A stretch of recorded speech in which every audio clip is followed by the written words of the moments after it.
里少油腻。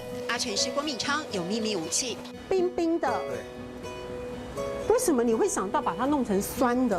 因为客家它的元素我是把它就是把客家它原来的川的高丽菜，啊，它腌制在瓶子装的里面，把它变成说能够就是非常直接入菜，不用这么麻烦，啊，也比较轻食化。油脂、热量先帮客人斤斤计较。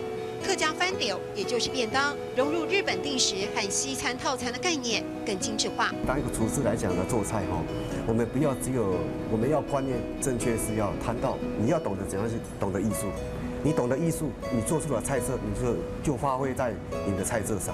客家招牌的极酱加芝麻，入口爽口回甘，也能取代沙拉酱。我们极酱非常好的是因为它能够润喉，我们保肺，所以非常好的功能。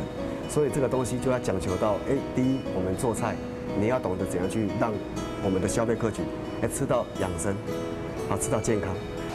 搭配客家板条，拿下全国客家创意美食奖。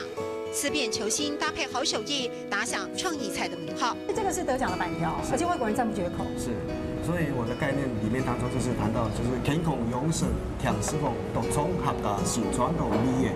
哦，所以他们觉得很轻食化，没那么油腻，对不对？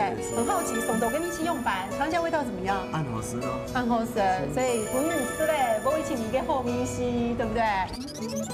谈创意料理好像谈艺术品，阿全师潜意识里面的客家美食梦想很大，食材、料理手法的翻新改良，希望客家菜的好味道、老味道远征千里。